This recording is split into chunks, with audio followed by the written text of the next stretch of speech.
Let the word go The forth. challenge, the opportunity to connect. The 1960s, a time of imagination and change, a time of anger and fear. The 1960s, a pioneering program called Challenge Good evening, ladies and gentlemen. that looked at our connections, our divisions, through the lens of shared values. For something real. 60 years later, we examine our divisions, our connections, our shared pains and successes in a new program called Challenge 2.0. New mothers and their infants are more likely to die in the United States than in any European country. The life expectancy of the average American is closer to that of Middle Eastern or South American countries than counterparts in Western or Central Europe, and it's been decreasing. Physicians are concerned those trends will continue, if not accelerate, with federal cuts to healthcare and health research programs. Our guest in this episode of Challenge 2.0 will address those concerns. Seattle area cardiologist Dr. Mark Vossler, who leads the group Physicians for Social Responsibility. We'd like to thank Dr. Mark Vossler for joining us today. Thank you so much. I know you've got a busy patient load and schedule. It's my pleasure. And I don't have a busy patient load. I've recently retired, so I can be working on health-based advocacy full-time. So, well, you're president, and we're going to go into greater detail of this on the Physicians for Social Responsibility. That's correct. So that must be taking a lot of time. That turns out that's a real job. It's a volunteer job, but it's a real job. As we look at the issues that are demanding so much attention, and they have accelerated over the last months, it seems the ones that really manage to motivate people are the ones that you approach not just through the head, but through the head and the heart through personal stories. So I wonder if we could begin with what drew you to the practice of medicine in the first place?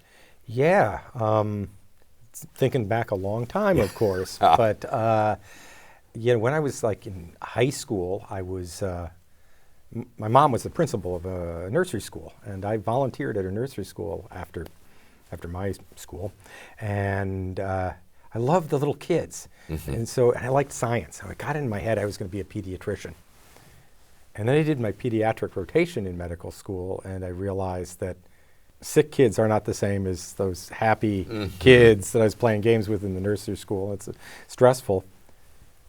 But I did my internal medicine rotation, and the older folks really loved to talk to the medical student. It was like, oh, one more visitor, it's great. And so I got drawn to that,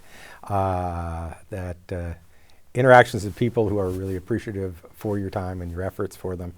And yeah, it kept rolling after that. It's been a very gratifying career in medicine, I have to say. Now, as a cardiologist, I imagine you have been present with a lot of people that are going through difficult periods in their lives. Right.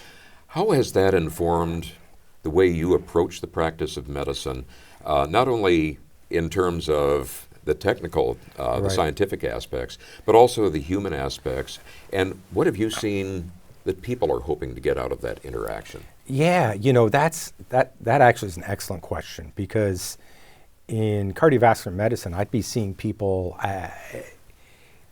often in the throes of a major unexpected health event. Heart attack, bypass surgery, and there is the fear factor. The average person knows that heart disease can kill you fast, so it's highly stressful. And it can be, for a lot of folks, having their heart attack or their bypass surgery made them rethink their priorities in life. And I found that sometimes with my acute care patients, of course, I'm saving lives, right? That's, move fast and get the arteries open quickly. But with my follow-up patients, I was often giving retirement advice. We had good training in psychiatry and psychology going. I didn't have training specifically for that. I learned that one on the job. Build on those experiences then. At one point you became familiar with the group Physicians for Social Responsibility. What drew you to that group? Yeah. Maybe give us a little background on it. Yeah, this goes, my involvement goes way back to when I was in medical school, and I graduated from med school 35 years ago, so just keeping that in mind. I did a research fellowship in Hiroshima, Japan, and at the Radiation Effects Foundation, which is a joint U.S.-Japanese research foundation. Independent, but yet kind of had affiliations with some of the local universities. And my day-to-day work there was doing cell biology, looking at kind of cancer research at the time. But being in that environment where what we were studying was the impacts of a horrendous event on people's health, and then being in this city that had been rebuilt, and then going to the Peace Park and all the kind of display of the horror of nuclear war. I became a nuclear abolitionist, on the spot. And at that time, the place for a health professional, still is actually, if you're a health professional and you're concerned about nuclear weapons, Physicians for Social Responsibility is it. And we were, for a long time, solely focused on that. And recently, the realization that if we're going to be socially responsible, we can't just focus on the thing that is going to render humanity extinct like that.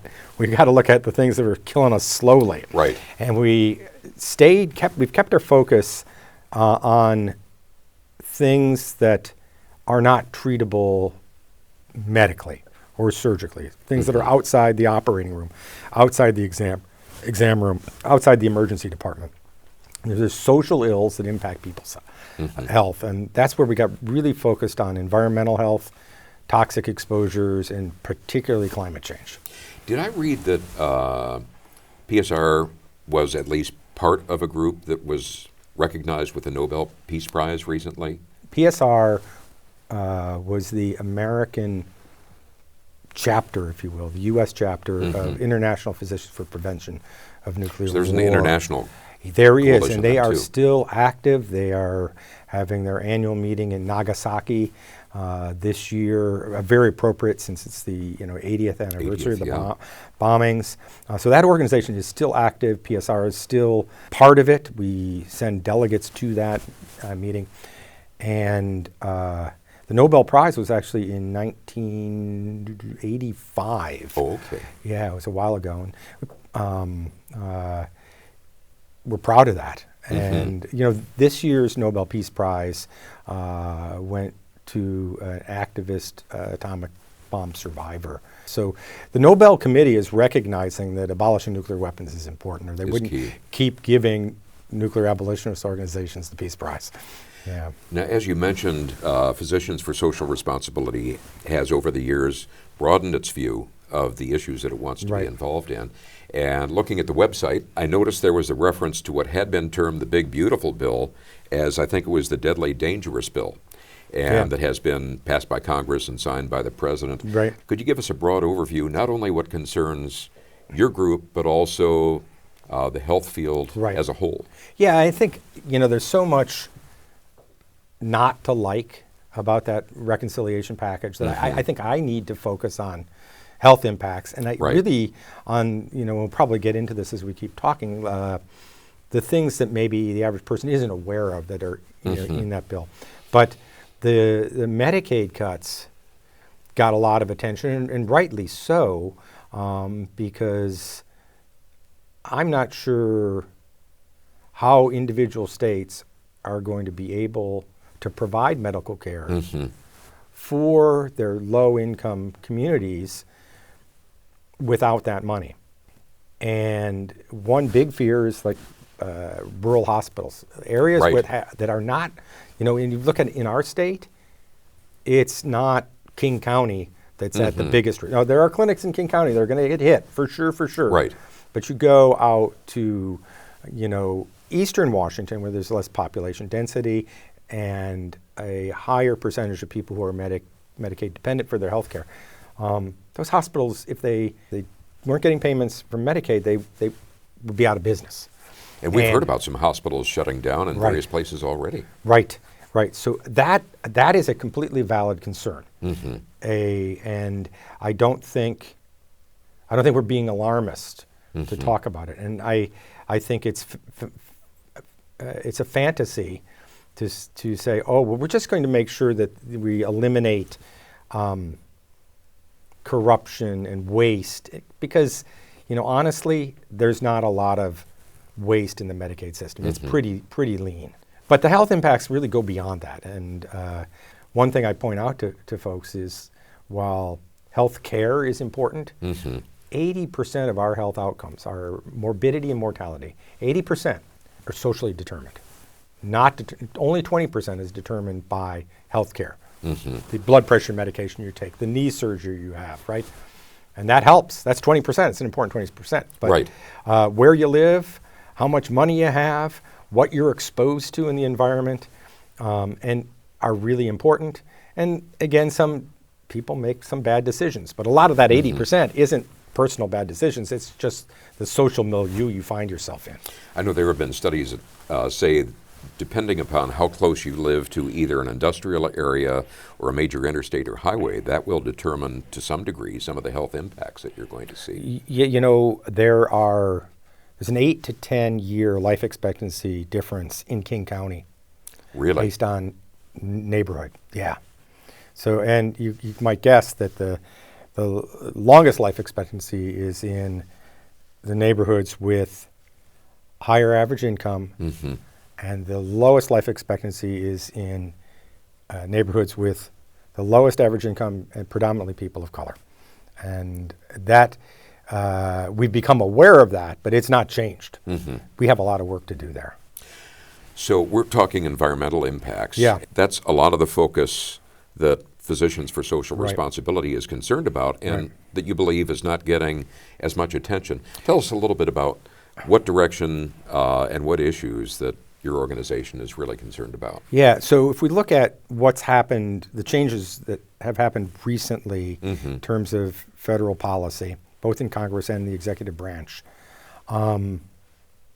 we are rolling back efforts to monitor pollution. We're rolling back efforts to incentivize clean energy. We're sort of tipping the scale in favor of fossil fuel industry. And because the short-term effects of burning fossil fuels are deleterious to air quality and put you at risk for asthma, heart attack, stroke, lung cancer, and beyond. That's just the tip of the iceberg. And then any reduction in air pollution is beneficial. The relationship between most pollutants and disease is what I call linear zero threshold, meaning as you go up in the amount of pollution, the amount of morbidity and mortality goes up. As you come down, it drops. And I didn't make this up. There's multiple studies that bear this out. And so not reducing our dependence on fossil fuels will have near-term impacts on people's health. But there's more, right? Because carbon dioxide sticks around for a long time. So the CO2 we put up in the air now traps heat for hundreds of years. So the policies we set in place that delay the transition to clean energy will be cause suffering for generations to come. And you know, it'd be one thing if we had no alternative. If we just had to accept that we have to pollute the air because that is how we power society, and you could convince yourself that the benefits outweigh the risk. But in a setting like what we have now, where you have alternatives, where you can burn less fossil fuels and still power the economy, and when in fact clean energy is actually cheaper per kilowatt than dirty energy, there's no real justification for perpetuating the status quo. We're also dealing with other things from industrial practices that they're saying either we're not going to regulate or they don't even have to report that. Well, let's take something blatant. It's like to have the EP regs on mercury. Mercury is a potent neurotoxin. Industry has really adapted to the current regulations and cleaned up the mercury. There's like kind of scrubbers and stuff. And I don't know don't ask me the engineering questions. But they've cleaned up. Now we say, we don't have to monitor mercury anymore. Why would we do that? Yeah. There's no benefit. So some of the stuff is just crazy. As we look at these various issues. What is the time scale on that? How long is it going to be before we start seeing tangible impacts, either in terms of the pocketbook, in terms of hospitals shutting down and being able to care for people in different areas, and certainly the exposure to some of these things? Yeah, it's a complex question, but if you look at, say, the Medicaid example, those cuts kick in 2026, and so the impacts to individual patients in the near term would happen if clinics preemptively shut down, say, hold it. When this goes away, we're not going to be able to sustain it. Right. A lot of the impacts are not going to be felt until those cuts actually kick in. If you look at some of the rollbacks, like the clean energy tax credits and the EV credits that got pulled out, those tax credits vaporize rapidly. Yeah. And so in there, what you're going to see is a slowing of the transition to clean energy, a slowing in sales of EVs. The other aspect is this, cuts at the CDC and the EPA, where we're not actually monitoring the impacts on people's health. And so I think a lot of that, if you inhale a whole bunch of wildfire smoke, you may get sick today, but air pollution has cumulative effects over time. And the biggest risk is getting hit over and over and over again. So I think that we may do these harmful things now, and the biggest impacts may not be seen for 10 years. And in terms of climate change, may not be seen for a generation. We can reverse some of these decisions after the midterms, et cetera, but some of the impacts will linger and hit people, and some of the deaths as a result of this will occur long after the current members of Congress are out of office, long after Donald Trump is no longer president. Their mistakes will hurt people for a while. Not only are they scaling back efforts to reduce the release of fossil fuels and supporting better weather forecasting equipment, but also they're basically cutting the ability to measure changes to alert us that something wrong is going on. Are you seeing the same thing in the healthcare field in terms of the metrics that you'd use to be able to keep track of this and diagnose the changes? Yeah, it's not just the National Weather Service, right? Yeah. Like it's the CDC Environmental Health Division was eliminated. And that's the public health, national public health expertise on childhood asthma was in that group, for instance. And that's gone. That's gone. And our state and local health departments are very very dependent on data from the CDC, assistance from the CDC to get their job done here. And we've got good people in our DOH. And we've got good people in the Seattle King County Public Health. But they're not staffed at a level to immediately compensate for the losses in the federal government. So looking at your organization, how do you intend to address this over the coming months to try to either neutralize or at least reduce the scale of the damage then? Well, the one thing not to do is to sit down and shut up. So we have not stopped working at a federal level, but we also are working hard at a state level. And our state, in Washington, has really been a leader in terms of maintaining a robust economy while decarbonizing. There's more work to do, and particularly to make the the benefits of this more equitable. There's a lot that can be done with state level policies. Like we have a clean fuel standard. We have a cap and invest program that charges more for pollution and funds programs that benefit you and me, and particularly the most vulnerable communities, We have building codes that are shifting our built environment to more efficient, totally electric buildings. We need in our state to work on the grid and transmission to make sure we can supply clean electricity as we electrify everything. That's going to be a challenge, but it's not insurmountable. We have to work on it. Meanwhile, we're not going to shut up to the EPA. We're going to keep talking to our members of Congress. And while I made a big deal out of you got to talk to the Republicans too, the Democrats, the people who have been voting for the good stuff and voting against the bad stuff, need to get a thank you now and again. Need to know that their constituents still care, that environmental health is still a priority, that climate change is still a concern, and that we don't want you to stop. So we'll persist. I'm not going to make any promises we're going to have any big gains in the next year or two at the federal level, but we're going to keep working. Is there then perhaps an approach that you engage some of the people that may have been voting in a way that you don't feel is appropriate in terms of public health, but is part of the strategy maybe doing an end run and approaching their constituents, the people that either support them with votes or with campaign contributions? Yeah, there's a group called the Environmental Voter Project that PSR has worked with, and I think we need more of that. It turns out that people who label themselves as environmentalists in some way, like belonging to an environmental organization or donating to, and don't know all the details of the methodology that they used for these studies, but it turns out environmentalists, broadly speaking, vote at a lower rate than the population at large. Really? And so what EVP sets out to do is mobilize that vote. Yeah. Because if people that care about environmental health are voting, and their representatives will pay attention. For people watching that would say, I'd like to be either an ally to Physicians for Social Responsibility or at least help in these areas, what would you suggest they do?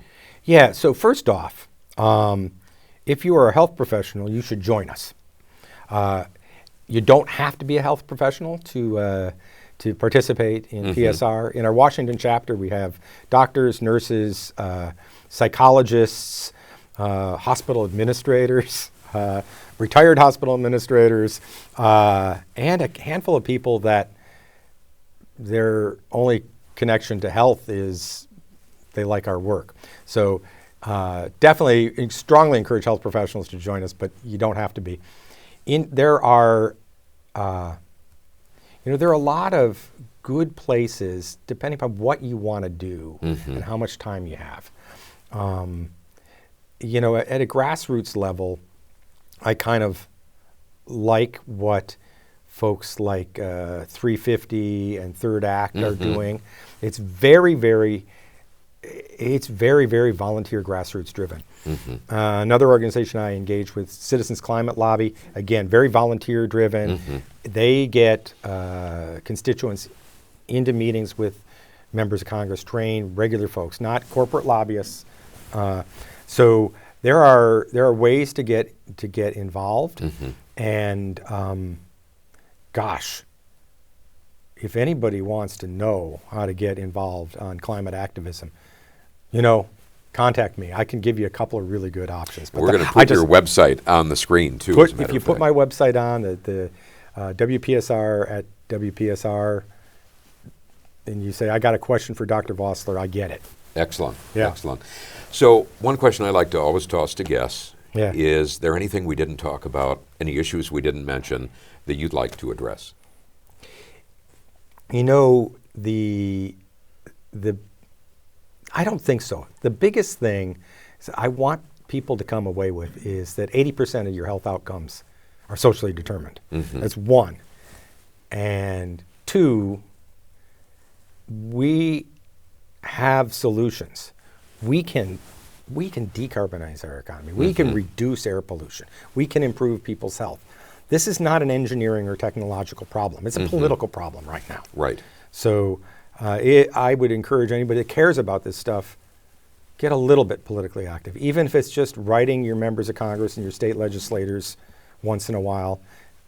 From that all the way up to, maybe you want to be the president of a nationwide organization and spend your entire time on it. But the little bits, you don't have to put as much time into it as I do. The little bits really add up. It's like a small bit by a lot of people is really powerful. One question I would just ask you as we conclude is, there are certain goals and approaches within the profession of medicine Do you think that maybe those need to be adopted to our political and our public life as well? That's a great question. And I'm active with our state medical association. I would say I've observed in the past 25 years that I've been a member of the state medical association, the practicing physicians have shifted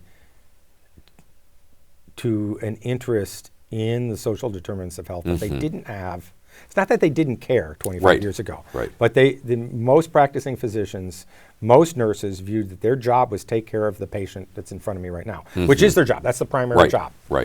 But they didn't think, they thought the public health sort of stuff was done just by public health experts. Turns out, there's public health researchers, there's people at the Department of Health, but their voice is really small when it comes to policy. There are a lot more practicing physicians and nurses out there that if we collectively speak up and say, you know what, this stuff is harming my patient's health, they'll listen to us on that. And so, again, another plea, if you're a health professional, you care about this stuff, join us, speak up. Mark, thank you so much for sharing your time and expertise on this. Dr. Mark Vossler, Physicians for Social Responsibility. And you heard him say that if you have a question, you can get in touch with him. Thank you so much. Thank you. This is great. Appreciate it. And thank you, all of you, for tuning into this episode of Challenge 2.0. We hope you'll join us again next week.